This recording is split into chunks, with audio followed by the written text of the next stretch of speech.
Greetings and welcome to Mount Olympus. I am Hercules Invictus, and I welcome you to Living Theurgy, a conversation that's been going on for about 7 years now. And I'm with my esteemed colleagues, Apollonius, Tony Mierzwicki, and Clio Ajana. And today we're going to look at lions as symbols and as actual entities and as kings of the animal kingdom. And we're going to look at the lions from as many different perspectives as possible. And we'll start with Apollonius, the scholar among us.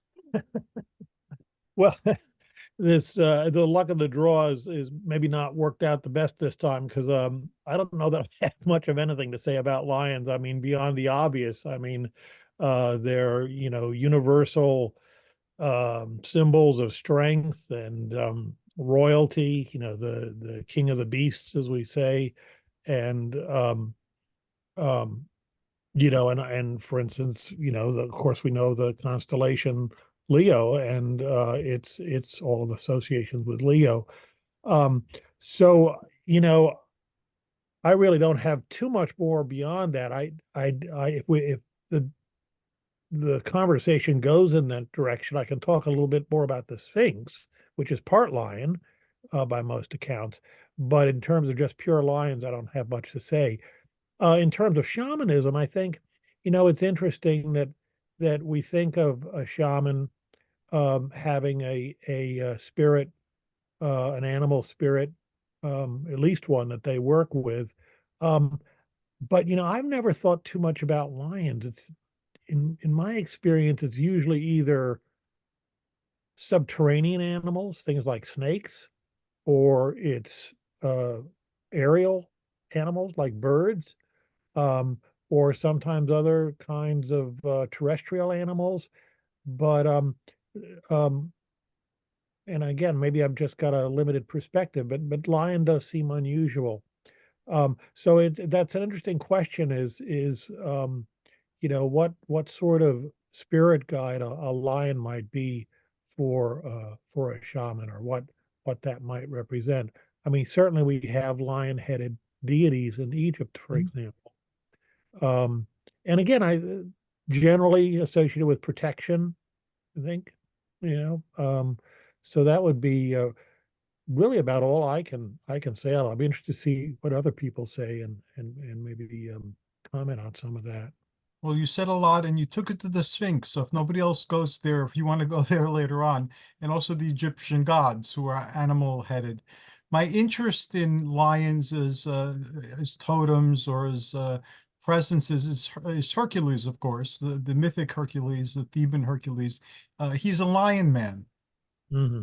Yeah. He wears the pelt of a lion and it gives him certain mystique and certain powers and protection.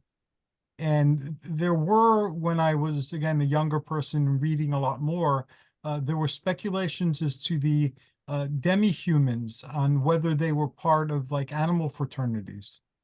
So Mm. in earliest depictions of centaurs, for instance, the centaur looks like a person riding a horse. Hmm. And we know that they had contact with the horse riders, from the east. So it's easy to see how like a horse fraternity could be represented by a centaur, and a goat fraternity would be by a satyr, and a deer fraternity by a Selene. So Wolfish Apollo. yes, and the lion would be like a lion man, and Hercules is very much the lion man. So that's how I started becoming interested in that. For a while, I had a totem lion, and I don't know if you could see it, but one of my arms is a tattoo of my, no, you can't see it, of my totem. But Hmm. it looks like combination between a Smilodon and a cave lion. So that's kind of like how I perceived the totem. And as you all know, I'm exploring like cosmic mysteries that have their roots in antiquity, but are still very much ongoing today, being experienced by people who aren't aware of the antiquity of these things that they're doing. So I'm very fascinated with that. And I encountered a lion being in my meditation. So I started interacting with it, and I'm talking to other people who've interacted with the lion beings too. And it's an interesting adventure, and it's something that I'm sharing through various shows. Apollonius, thank you, and I'm sure we'll come back to you. Tony, the magician among us. You're too kind. Many ancient cultures actually chose lions to symbolize the function of being a cosmic gatekeeper and a guardian. Because of their colors and their huge mane, they were thought of as resembling the sun and were Yes. often associated with a solar or godly force. Yeah, they were used extensively in alchemy, but I'm going to focus on lions in ancient Greek and ancient Egyptian religion. So Apollonius first alluded to various gods having lion heads, and the first one that comes to mind is Sekhmet. Sekhmet was the Egyptian goddess of war and the destroyer of the enemies of the sun god Ra. Sekhmet was associated both with disease and with healing with healing and medicine. So there you have a covering two poles, a destructive pole and a healing pole. She was often referred to as the Eye of Ra, along with other fierce goddesses in the Egyptian pantheon. And she embodied the sun's destructive as well as healing powers.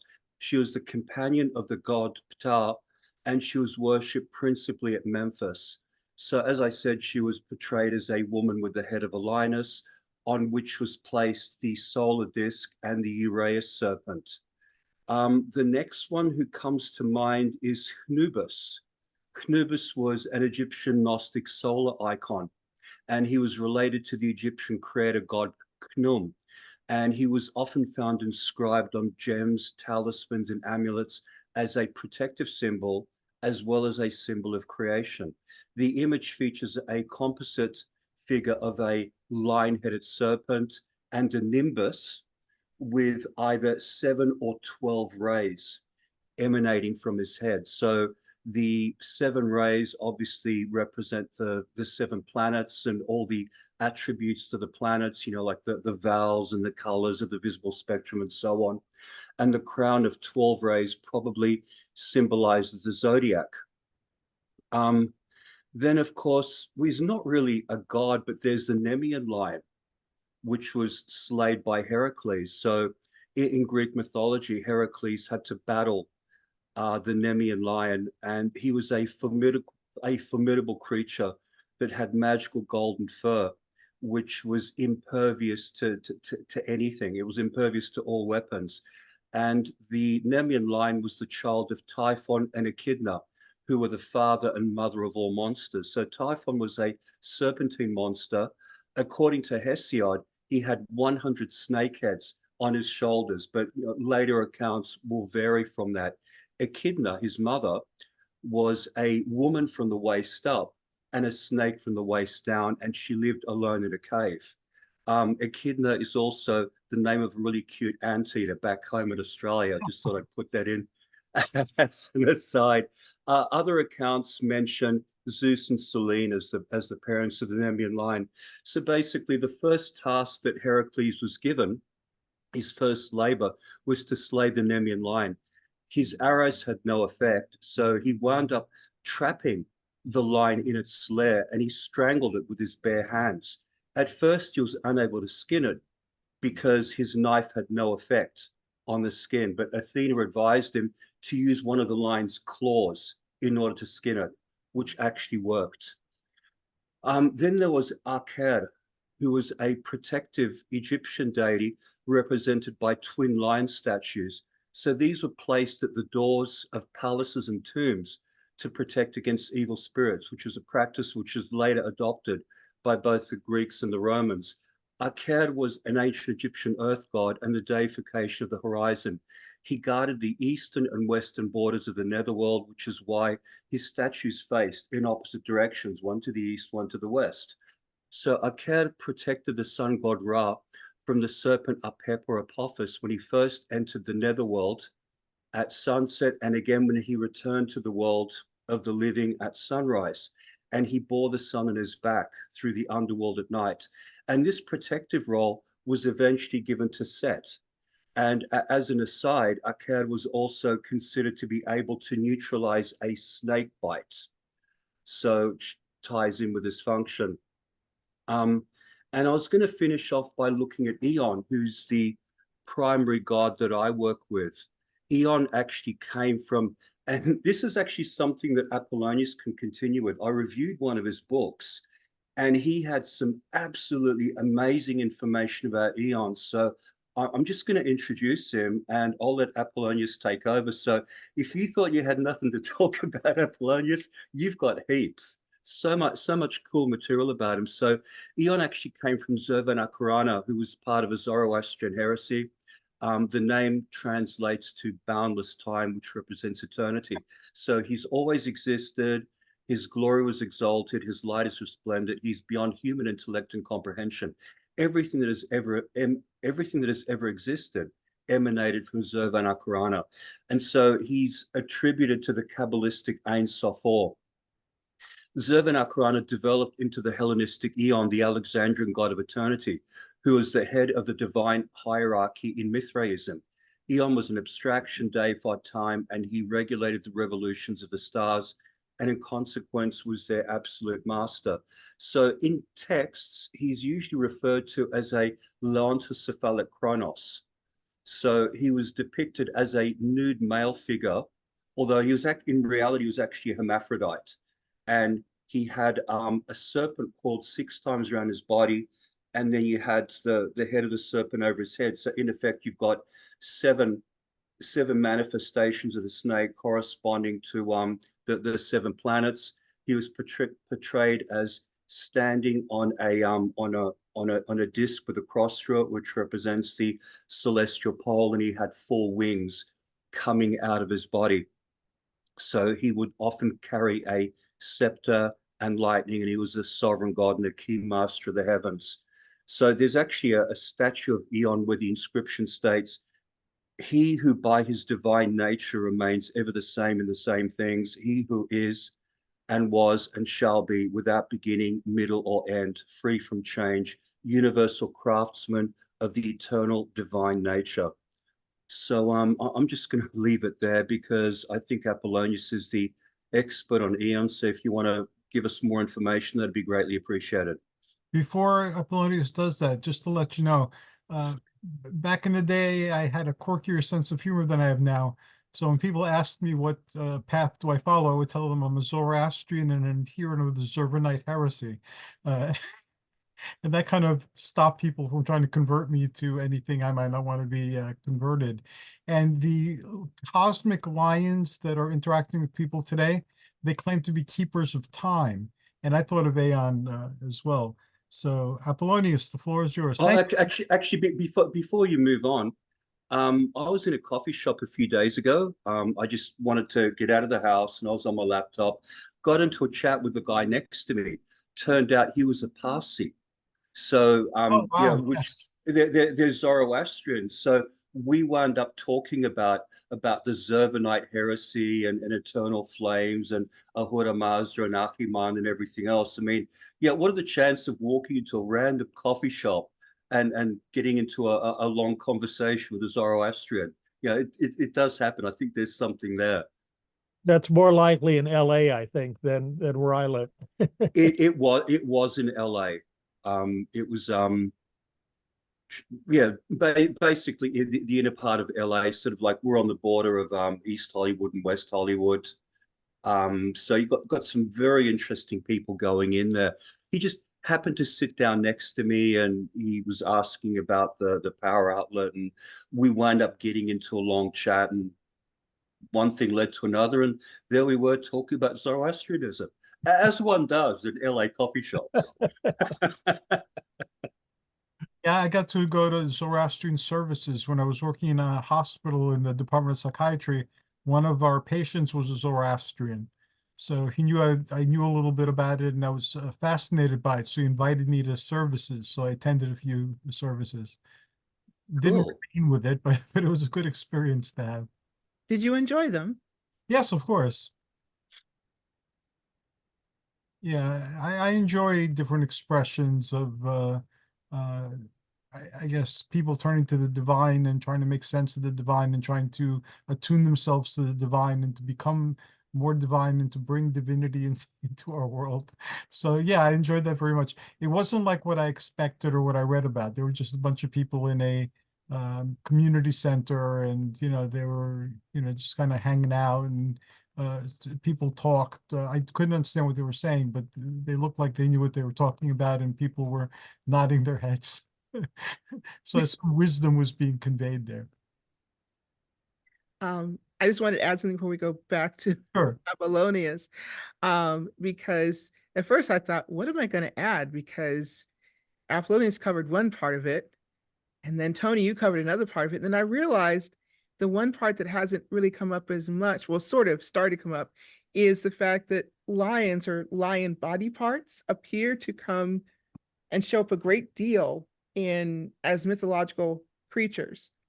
And for example, I think you said, if nothing else, you can talk about the Sphinx. Okay, you have the Sphinx, you have the Chimera, you have, when you look at it, you're going, okay. And I always was thinking about, why do we have figures who are something else but part lion, and then part something else? Three things together, and one part is lion. And it's not just one area. For example, I'm in devotion to Sekhmet. I don't think there's anything else I could add right now to what Tony has said for it. I think of her, I know she's listed down as for goddess of war. I always think of her healing and rejuvenation properties. And the tale of cautionary tale, years before I became in devotion to Sekhmet, I had heard, it was one of those things where one of my friends, straight British traditional witch, but a friend of hers had gotten a statue, and not knowing that, hey, if you're going to, don't bleed on the statue. Well, there's a reason you don't bleed on the statue. And this person decided to bleed on the statue. It was a male, and then, basically got inadvertently, it was a statue lion representation of Sekhmet. And I always think it's a cautionary tale, because it's like, okay, you don't know who the deity is represented by this statue. You've got this statue, and you decide, okay, it's going to be okay, thinking that maybe it's one of those, you bleed a little and you can always undo it. And it's very hard to undo, which is what this person found out the hard way. So that was the only thing I could remember about Sekhmet before I started working with her. Then after I started working with her, I thought, oh, wow, she's amazing. For anyone who's listening who is interested, my favorite book on it is the Robert Masters book, The Goddess Sekhmet, which I liked because not just the exercises, but the cover is amazing, and was a reminder, the original cover was a reminder of that the gods can work through you, and actually here's the image and here's how you want to be conveyed. So when I think of lions, and you first said that, Hercules, I thought, you just mean Leo, the lion, astrologically dealing with lions, strength, the tarot card, strength, where you have a lion, and then you have some other decks that don't have the classic woman putting head or arm or hand into lion's mouth. And you think, well, why would you do that? Until you realize those teeth are sharp. And so are you actually having it? And in that sense, you look at it and think, okay, fortitude. Do you have the strength to actually be okay in front of whatever is being offered to you as a challenge, and to go without fear? And I think when you look at the lion in mythology, each one is something different. So taking the Chimera, which I'm like going, okay, different animal parts. I don't, lion is strength. I'm thinking, well, goats and dragons and snakes, what do they all have in common? What do they represent in terms of types of not just strength, but types of endurance? Your built-in weapons, because snakes are dangerous. So I wonder, when you have these mythical creatures, or considered mythical creatures, who are actually part lion, if these are guardians in some way, shape, or form. When you have the Nemean lion, I always thought, okay, first I thought Hercules was kind of crazy for obviously you have no choice. It's a challenge. You've got to do it. But I thought, well, after you finish the first one, why don't you just, find something else easier? And if you have the path, and I should have asked if any of you follow the Herculean path besides Hercules Invictus. So you go through the 12 labors. Endlessly, and in very, very many different ways. It's a symbolic journey that lasts a lifetime, and it's so multifaceted that it's hard to describe. And then do you do you go through all 12 and then go back and re-loop, or do you feel like each year of your life is twisting amongst the various labors?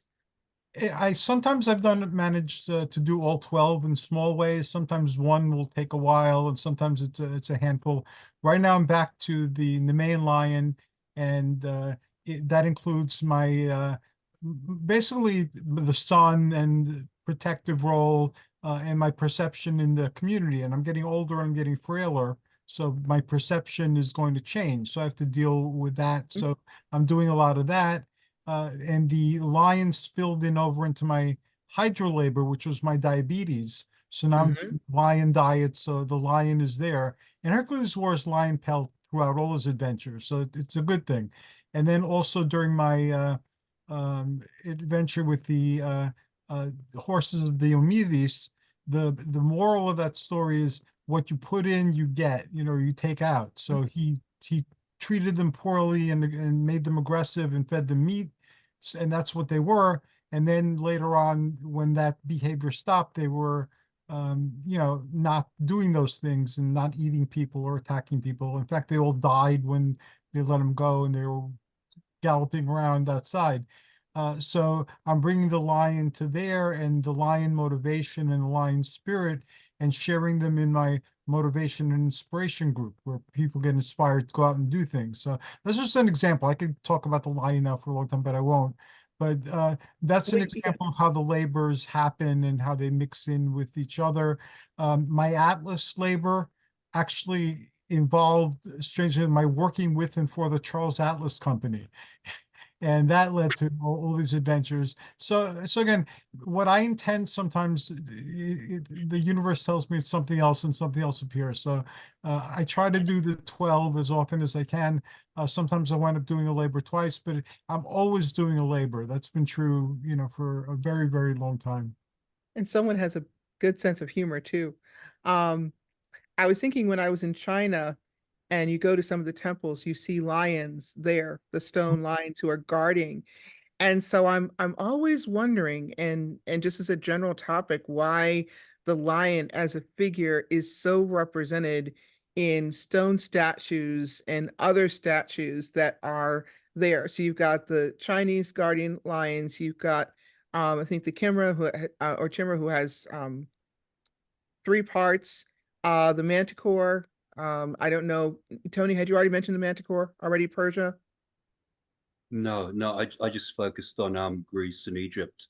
Okay.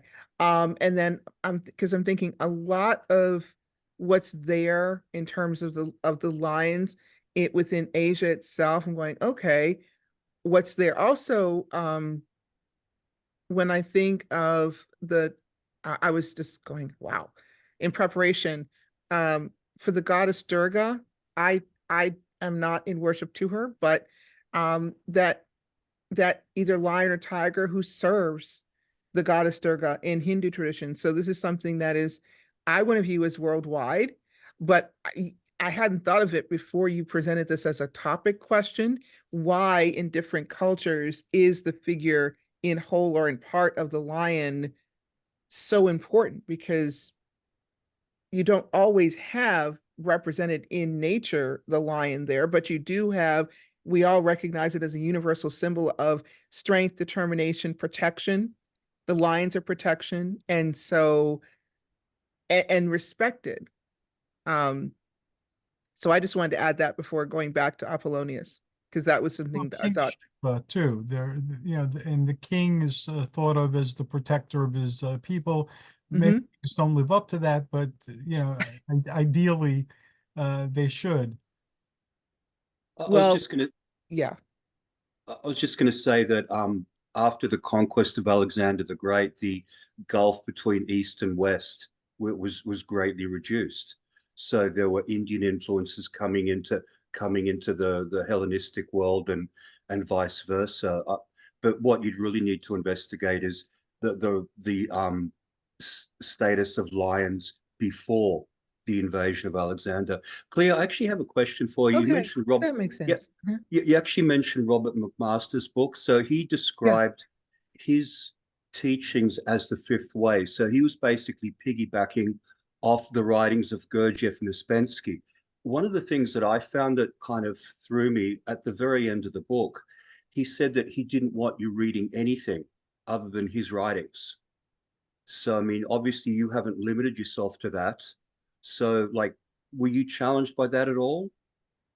I was a little I'm always suspect when someone has that, because one of the very first groups I got involved with, and I won't name the group, but when I sat down with the leaders of the group, the high priest and high priestess, the very first thing they said after they listened to my list, I showed them the list I had, not knowing, and they both looked at each other with what seems to be a look of horror. And then the high priest was like, well, they weren't sure if they wanted to go through the process of deconstructing what I had already learned. Yeah, I know. Which to me was kind of suspicious. And that's the same kind of feeling I felt when I read that at the end, because I was with him most of the way. And then when Yeah. that came up, I Yeah. thought, okay, is this going into like a cult? Because that's more of a cultish type of thing Yeah. that you would expect. And the only other time I felt that was with this group when I first started out. And that was probably, I want to say, about 5 years before I came across that book, because I wasn't involved with Sekhmet at the time. So I'm always very cautious. And I think because I had already gone through a bunch of works before coming on that book, and as an academic, I'm like, no. It's like someone telling you, okay, don't put your hand in the cookie jar, and you're like, okay, I'm going to put my hand in the cookie jar anyway because I don't want to be told what to do.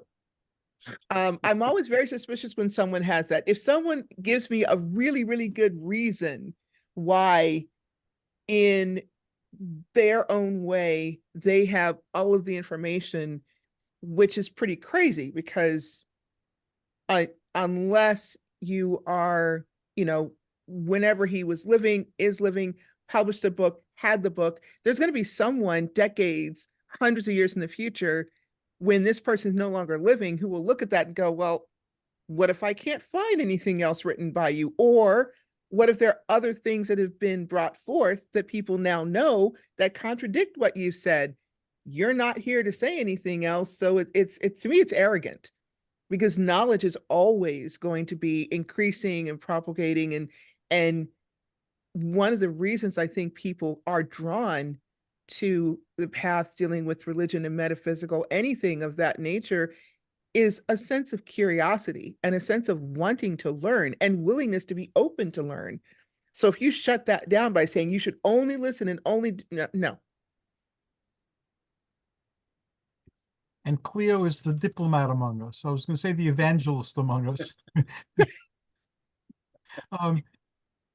Thank you, Hercules. I get that honestly from some individuals I've worked with who have been very fierce and very proud of defending from those who would say something's negative about those who are non-monotheist. Mhm. To be polite about it, for anyone who's listening, it's like, yes, if you can you live in an area where people are not going to question your religious or spiritual practices if you choose to have any or none at all. And so I think it's really very important to defend that, right? And also to challenge, if someone is going to challenge you, just challenge them right back. I'm very blessed in certain ways. Up until recently, now the Chamber of Commerce has changed leadership, but for years, I was the Grand Master of the Interfaith Parade we did, and I would bless Tenafly in the name of Mount Olympus. And we had people from all sorts of religions and spiritualities basically sharing what their idea of the holiday season is and their focus, and then we gave away like hot cocoa and something to eat. Wow. And we gave presents to the kids, and it was great. And I've been to meetings. I'm an elected official, a minor one, but I'm an elected Mhm. official. And the person speaking said, "Oh, we're blessed today with Mount Olympus, who's here in the presence of Hercules." So I've been very blessed that way, and I'm very grateful for it. And has that changed now? I know you said that they had the change in city council. Does that, They're not doing the parades or the events anymore, so it's oh, just in that particular way. Um, but still, I do my thing, and it's just not as visible as my thing was before. And thank you. That was, what do you call it, for a topic that nobody has anything to say about. We're almost like out of time, and we go to Apollonius again. yes, because you're going to continue with the prompt that Tony gave, and you are muted. I'll just wave my hands around. To follow up on what you said, Clio, too, I mean, we have some examples of spiritual traditions that say, there's only one book you need to read, and, doubting it is going to get you in trouble. So,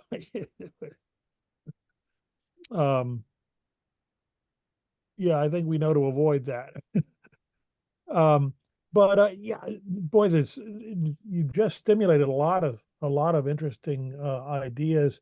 One thing I wanted to point out, especially since Hercules brought up Hercules, um, is one thing that's not so well known, um, because we think of Hercules as a physical hero. He's out there, strangling lions, conquering various sorts of monsters and evildoers and so forth. So and he's depicted, of course, as this very muscular person. But Hercules was also viewed as a spiritual hero by many of the philosophical traditions. And there's this story that's actually, I repeat, or translate in some of my books, called The Choice of Hercules, Mhm. where he's, given the choice of the easy path that everyone else goes down, um, that, but it's going to be sort of just a spiritual dead end, or the harder path, the more rugged path of a practice, a spiritual practice, which is going to get him up to heaven or to Olympus. Um, and so that was a very common view of Hercules as a spiritual hero, spiritual master. Um, and it's interesting then to think about what does the lion pelt mean in that, and the club for that matter, in that context. And my guess would be that the lion pelt again represents fortitude, the fortitude to go through the 12 labors or whatever the stages are along the spiritual path, and endure through that and to stick through it in order to accomplish your goals. Um, so that is a very interesting aspect, I think, of the lion symbolism. Um, the other thing that I had some thoughts about was Tony brought up ion, um, which means eternity in ancient Greek, or related words, but Aeonos. I'm sorry, Aeonos, and in modern Greek it means a century. century. Okay, well, it's more timelessness, I think, in ancient Greek. Yes. Um, Although I think it can also mean like a lifetime, something like that.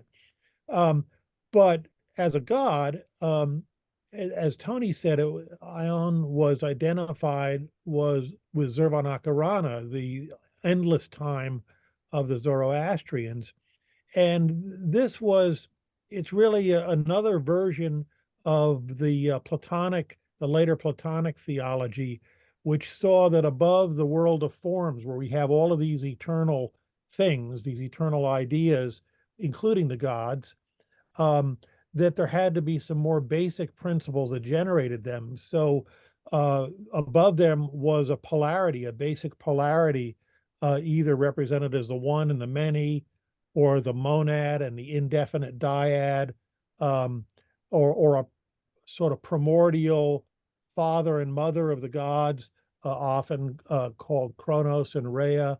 Um, and then, they started thinking about, yeah, but you can't have a duality without an overarching unity. And so that there must be another, even more basic principle beyond all of these. And this is what the Neoplatonists called the ineffable one. That it's ineffable because it's beyond duality, so you can't really say anything about it. It's beyond words. It's beyond yes and no, or being and not being, or is and is not.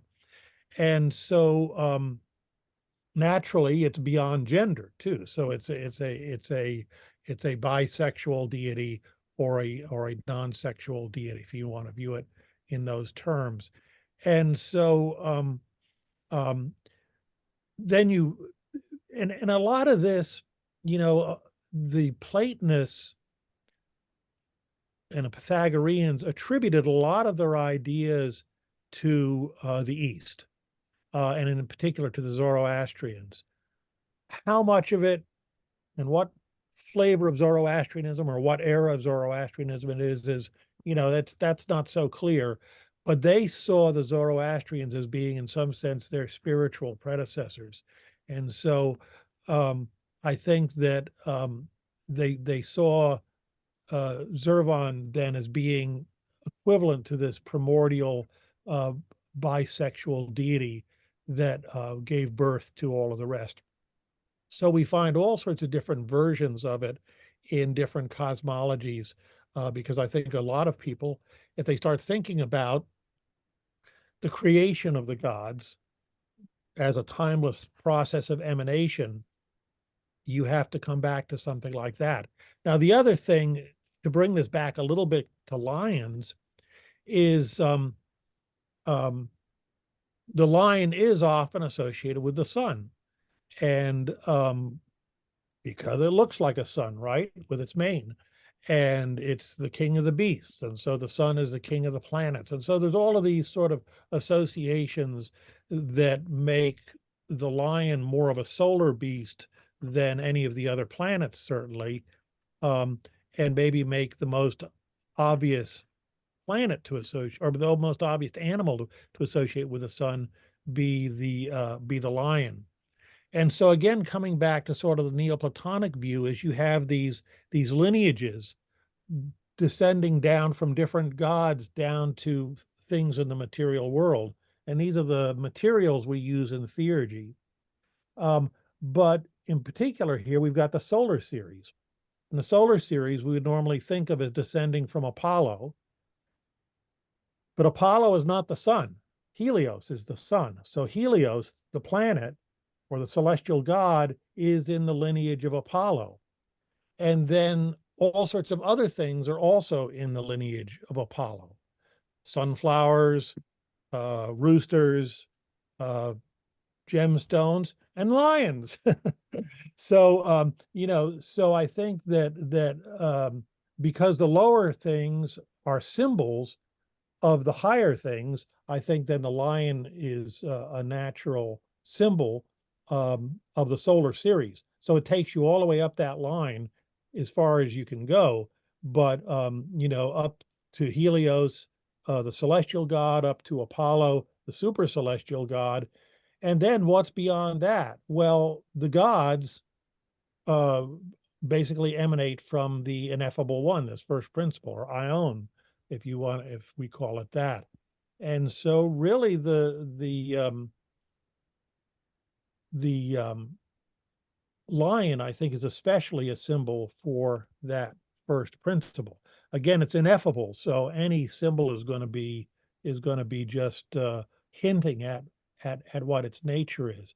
But as a ruling nature and as a source of power, I think the lion is a very appropriate symbol, arguably more appropriate than, say, a rooster, or a sunflower.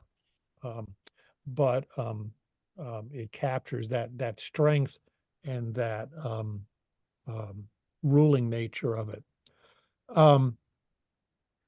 So anyway, those are some thoughts. I did want to mention the Sphinx, though, And Clio brought up the Sphinx. We only have a few more minutes, Apollonius, but please, are you guys able to stay an extra 5 minutes or?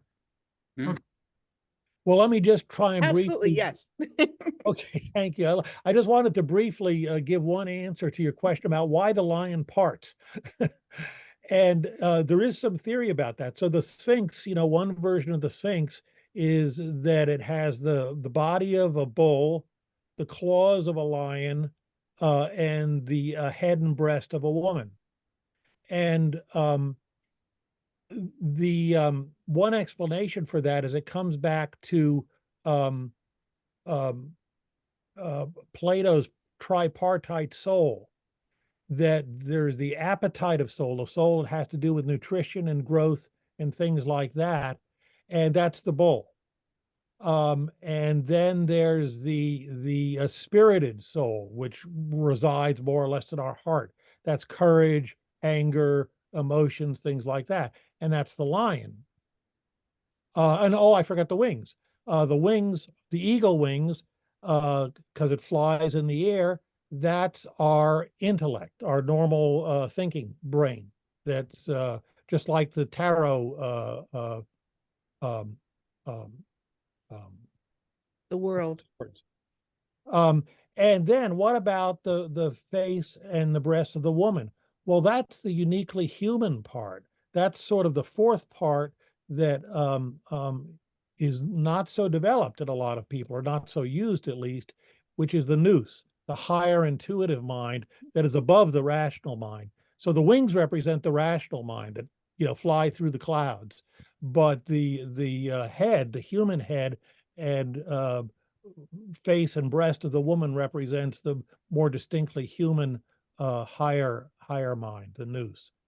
So why the lion claws? Well, they represent the spirited part of the soul, the thumos, that gives us courage, fortitude,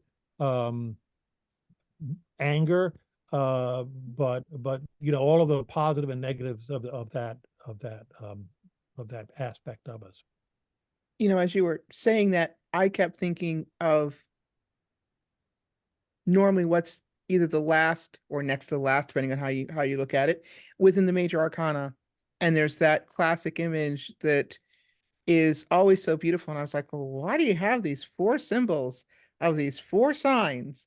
And when you think of it, Leo as an astrological sign, it's not just the strength, it's also the family nature, in opposite sun and moon, but also on that card, everything is of a fixed nature within what is centered. So there's the woman in the center, and then you have in the corners those particular 4 fixed signs. So you've got the bull, this stubbornness or sensuality or food nature with the bull for Taurus, and you have the eagle for Scorpio, the higher sense as opposed to the scorpion part, and you have Aquarius, water bearer, I forget the symbol that's used for that one, and then of course you finally have the lion in there. And what's interesting is that this kind of all comes really full circle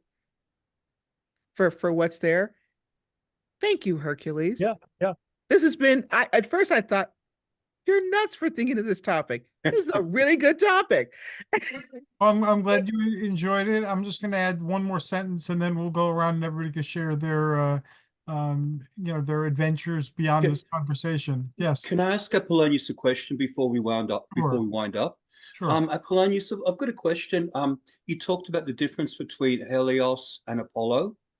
I've always thought of them as both being solar gods. So Helios is the Titan god of the sun, and I always considered Apollo or Apollon to be the Olympian god of the sun with a number of additional functions. But you're drawing a distinction between them, and you're saying that only Helios represents the sun. No, I shouldn't have given that impression. They're both in the solar series, so there's a whole solar series. And Apollo, at least now, this is maybe Plethon's cosmology more than traditional, is Apollo is the higher one, the super celestial god. Helios is the celestial god who more directly corresponds with the planet. But yeah, they're both solar gods. Yeah. Oh, okay. Thanks for clarifying. I just wasn't sure. I was a little confused by what you were saying. And my And actually, sentence will add to that a little bit. In the neo-theosophical universe that I like to inhabit and play with, Hercules is also a solar avatar, as was Apollo and Helios. So Hercules is the current solar avatar, and he's the head of the Elohim in their schema. But Apollo and Helios and Hyperion, they were previous solar avatars, just like there's lunar avatars, and Athena, called Amazonia, is the current leader of the Amazon with Hercules.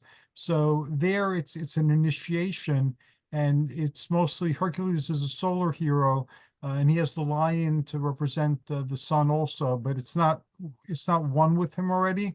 And then the 12 labors are made to correspond with the signs of the zodiac. And when he masters all the labors, he becomes the new sun.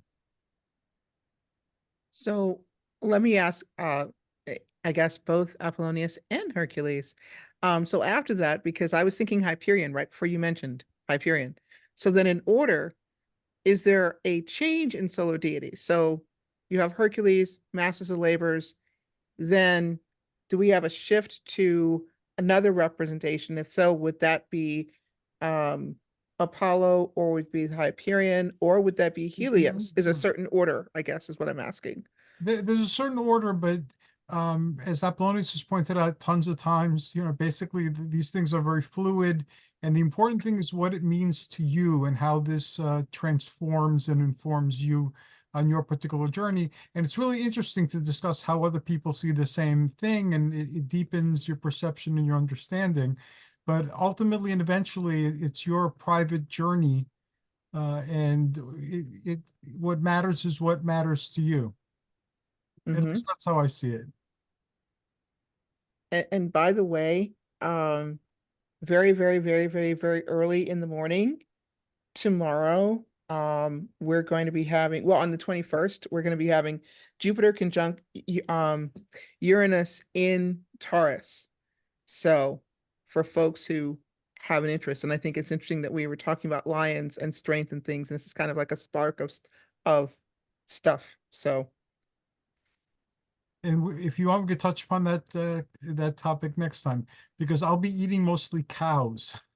So my spirituality is into the Cretan bull now with this lion diet. So to be continued. I want to thank you all. Your insights and your information were very helpful to me personally, and you guys seem to enjoy it, so I'm glad of that. And Apollonius, how can people find all the wonderful things that you're doing and interact with you as well? Best way is through my website, opsopaeus.com. That's OPSOPAUS.com, and wisdomofhypatia.com. Wisdom of Hypatia is all one word. And you can send me emails through that. The other way is you can try and contact me through Facebook, John Opsopaeus, and or message me. And but email tends to be best. But there's on my websites is information about all my books and a bunch of other writings. And we still have part 2 of your In Focus interview, so people can know their theurgies. Thank you very much. Tony?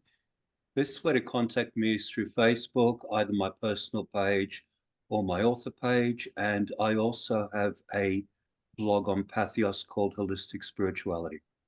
And you also have a new show, the Zeus and Hera show.